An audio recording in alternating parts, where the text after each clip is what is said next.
raha eo ndray tondronao eto androany vavaka manokana androany raha eo ka tsisy na iray aza ialamaina eto amin'ity toerana ity ianao lay andriamanitra velona andriamanitra miasa ianao mahita ny fiainany tsirairay avy ianao mahita na ny zava-miafina ary ianao mahita na ny zavatra oman'ny fahavalo amelezana azy ary za ray manambara manokana androany ny olonao dia tsy ho resy ao anatin'ny ady ny olonao dia tsy ho resy ny fahavalo ny olonao dia tsy ho tratry ny fandrika izay ataon'ny fahavalo endry ny olonao manakery ny olonao matohitra ny olonao mahajoro ny olonao ary tahinana ao anatin'ny ady ary ny olonao amin'ny anaran'i Jesosy Kristy avy any Nazareta no nambaranay an'izany raha eo androany zay ka andray ny teninao manokana dia aoka ny teninao hidina amin'ny olonao tsiraray avy ka hamoky ny fanahiny ary hamoky ny fahalalany sy ny fahatakarany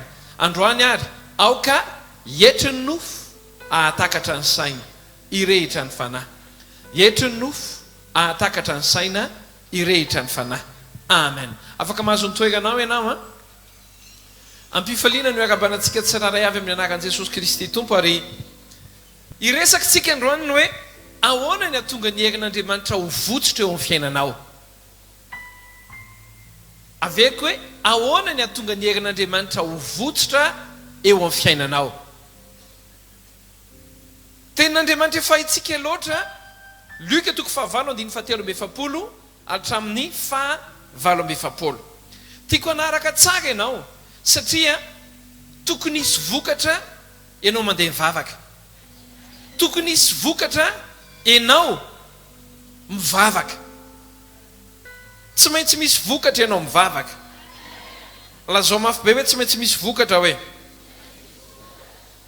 Luka 9:7 ary anomboka tsika ary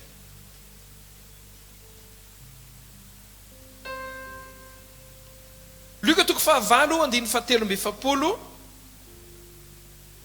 ka hatramin'ny 9:7 zao vaky ny tenin'Andriamanitra vakiko amin'ny anaran'i Jesosy dia anomboka tsika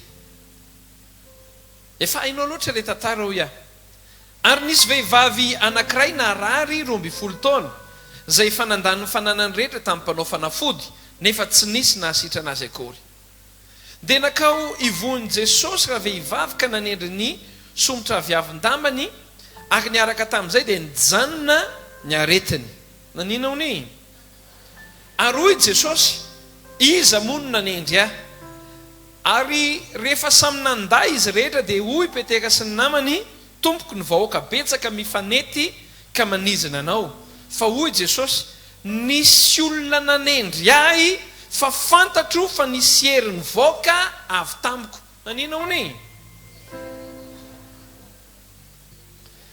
ary rehefa hitandra vehivavy fa tsy takonazy izy dia nangovotra izy ka nakeo aminy sady niakohaka teo anatreny dia nanambara teo anatreny vahoaka rehetra izay antony nanendreny azy sy izay nahasitranany niaraka tamin'izay zany hoe nahazavan'ny vahoaka ny antony nanendreny azy sy izay nahasitranany niaraka tamin'izay ary hoy Jesosy tamin'ny anaka ny finoanao no nahasitrana anao mandehana soa mantsara ny finoanao no nahasitrana anao mandehana soa mantsara iresakitsika hoe ahoana ny hamotsitra ny herin'Andriamanitra hiasa ao amin'ny fiainanao rasika nambavy tsy zay rehetra olona mivavaka dia misy herin'Andriamanitra votsitra amin'ny fiainany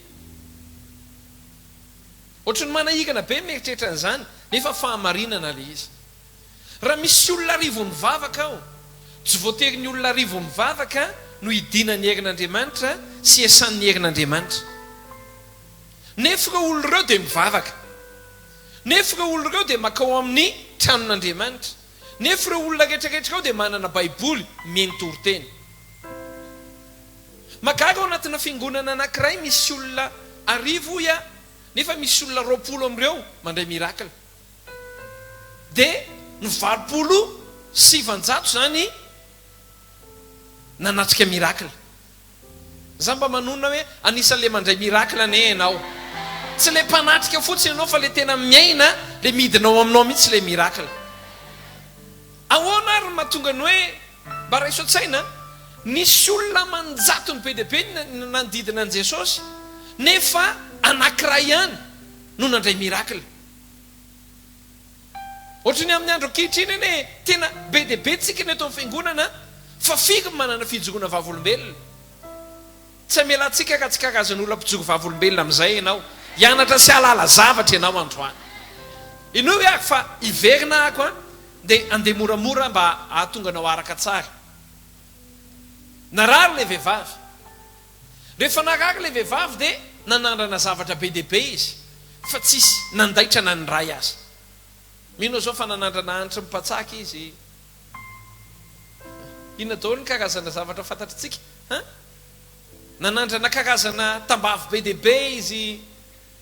Mety nisy ny teny taminy mihitsy ary mifoaza maraina dia mikoafy intelo. Dia mety nandramana zany. Satria maninona?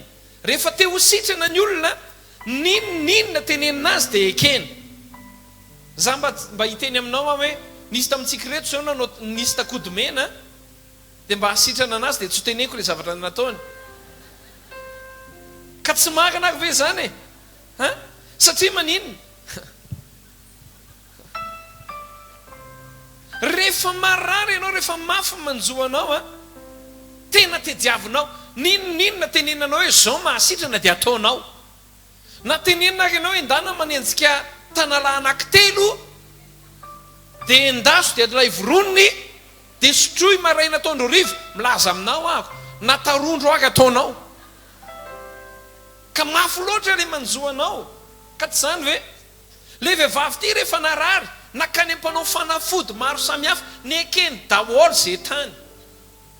Nalazaina na efa fantatra hoe mangidy be io tambavy io. Fa rehefa lazaina hoe io no nahasitrana andranina dia ataonao inona le izy? Sotronao foana. Granina sitranako. Za koa mba te ho sitrana. Fa ny Baiboly dia milaza hoe tsy nahita na inona, tsy nisy nahasitrana n'ity vehivavy ty mihitsy. Eno tsara. Ndray andro tonga saina amin'izay izy hoe tena ty zavatra ty zany tsy mitsahatra ka tsy herin'Andriamanitra. Tena mbarako aminao misy karazana zavatra mitranga amin'ny fiainanao, mitranga amin'ny fianakaviana, mitranga eo amin'ny fiarahamonina, tsy mitsahatra io ka tsy herin'Andriamanitra. Tsy mitsahatra. Na ampiasaina vola tsy mitsahatra. Anaovana fivoriam-pokon'olona tsy mitsahatra. Satria maninona? Herin'Andriamanitra ihany vao mahavita mampitsahatra an'le izy. Rehefa lany tanteraka ny volan'le vehivavy, tonga saina amin'izay izy. Andalo Jesosy. Zany koa ny problème amin'ny fiainany. Be dia be ny olona, Jesosy ny dernière solution. Atao daholo aloha ny zavatra rehetra. Any amin'ny farany vao hoe andramindray nga le vavaka. Zany ny problème ny olona. Nefa Jesosy tokony dernière solution fa tokony première solution. Teneny hoe vahaolana voalohany Jesosy hoe. Rehefa reny le vehivavy amin'izay hoe andalo Jesosy. Hatramin'izay tsika nampianatra foana hoe mikasika tamin'ny finoana. Eno tsara. Fa misy zavatra mihoatra an'izay ho ampianariko anao androany. Mba hahatonga anao tena hikorina aminao ny herin'Andriamanitra. Ary za mino hoe isy zavatra hitranga amin'izay ao anatin'ny fianakavianao, amin'ny fiainanao. Inoko ao aorianan'ity afatra ity. Tsisy fisalasalana ao anatiko ao na ny kely ary fa nomboka hiakatra amina teboka vaovao ianao amin'ny fiainana. Teneniko keno akaikinao hiakatra amina teboka vaovao amin'ny fiainana hoe. Andalo Jesosy. Rehefa andalo Jesosy dia hozy izy le vehivavy hoe occasion amin'izay ty hasitranaako. Be dia be ny olona mifanizana. Lasa le vehivavy nisisika moramora. Sisika le vehivavy. Nisisika le vehivavy. Tsy namelany. Raha tsy tonga teo amin'ny Jesosy izy. Ary niketika ny somotra viavin-dambany. Misy zavatra aloha mila ahitsy. Rehefa nikasika an' Jesosy le vehivavy, eno tsara. Raha ohatra ka joro eto zao Jesosy, olona lehibe anankiray eto. Misy olona mifangongongongo be manodidina anazy. Tsy hoe tonga avy any ariana le vehivavy dia nikasika an' Jesosy teo amin'ny lohany. mariavy ianao hoe nankasika an' Jesosy teo amin'ny sorokany tsia tsy zay nataon'ilay vehivavy fa inona nataon'ilay vehivavy miaraka be deaibe eo ny olona zao no lazain'ny baiboly mantsy raha vo nisy nikasika Jesosy dia fantany hoe nisy herin'ala taminy be deaibe nefa ny olona nikasika anazy teo roketraketrika eo fangongo teo ambony teo daholo ao fa nisy anankiray nikasika azy nikasika anazy tamin'ny somotra viavin-dambany le sikasika azy tamin'ny somotra viavin-dambany no nainono hoe nisy herin'ala taminy enoy tsara fa hianatra tsika manomboka androany atao fiainanao ty zavatra ampianariko anao te enoy tsara rahalasaka anabavy zay mivavaka rehetra no mahakasika ny herin'Andriamanitra zay mivavaka rehetra no mahatonga ny herin'Andriamanitra miala amin'i Jesosy dia makao amin'ilay olona fa karazana olona tahaka ny ahoana no mahatonga ny herin'Andriamanitra miala ary makany amin'ny fiainan'ilay olona zao le izy ka lasaka anabavy fa hitako ery anao miandro be teneny any pasitera fa ela be teneniko anao le izy ny matsona hoe mikasika ny somotra viavin-damba dia tsy mitovy amin'ny hoe mikasika olona ray fomba manokana teo amin'ny jiosy ny hoe mikasika somotra viavin-damba tsika rehetra dia malala fa ny lehilahy ao amin'ny jiosy rehefa miakanjo dia asaina manao akanjo manokana izy ary ety amin'ny lambany dia misy somotra manokana eo ambany eo fantatrao ve zany teo amin'ny jiosy dia natao akanjo manokana misy somotra manokana eto ohatrany hoe volombava lavalava zay le izy dia zao rahalasaka anabavy ny olona zay mikasika somotra viavin-damba dia tsy mitovy amin'ny olona mikasika olona manokana ny olona mikasika somotra viavin-damba dia olona maneho eo anatrehan'ilay olona kasihany voalohany fa izy dia maneho fanajana sy maneho fiankohofana eo anatrehan'ilay olona mariavy ianao hoe ny olona mikasika somotra viavin-damba zany tahaka ny hitanao ny zoky fiangonana katolika rehefa miona amina papa na miona amina mopegana zavatra oatra zany dia manoroka peratra fa ny fomba tamin'ny jiosy indray rehefa manaja olona anankiray ianao rehefa tena hoe manaja azy faratapony dia tsy mandray tanana azy na mamihina azy fa ny atao dia izao miondrika ambany ianao dia mandray ny somotra viavin-dambany dia manoroka azy na mikasika ny somotra viavin-dambany azonao ve zany hoe lay vehivavy miteny hoe na misomotra viavin-dambany ihany aza ny voakasiko tsy hoe miteny hoe au moins rehefa mamaky baiboly mako tsika dia mietritra ohatrany hoe au moins mba voakasiko ny somotra viavin-dambany fa tsy zay tsy au moins le izy fa izao tena ataoko zay ahatonga ana hikasika ny somotra viavin-dambany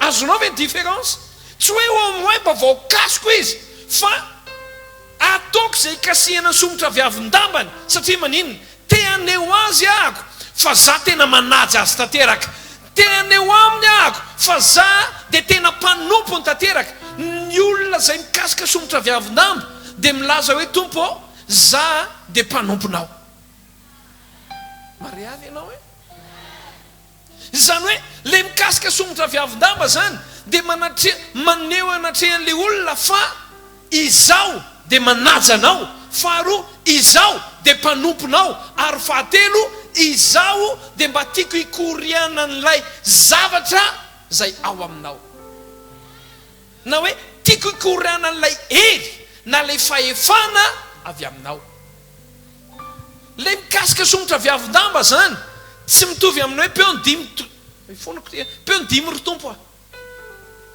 ny olona manodidina an' Jesosy teo na tonga le hery tsy nikoriana dia izao tsy nisy tamin'izy ireo nikitika ny somotra viavin-damba an' Jesosy fa izy getragetraka eo teo zao ny zandrin'i Jesosy dia mino fa nanao anazy hoe zokinay te azonao ve zay olona manodidina teo zao dia efa zaranga eto akaiky ny tompo a faly fotsiny mijoro fa tsy maneho fanajana, tsy maneho révérence, tsy maneho respect, tsy maneho hoe za dia serviteur anao, fa tahako ny hoe faly fotsiny efa miaraka aminao.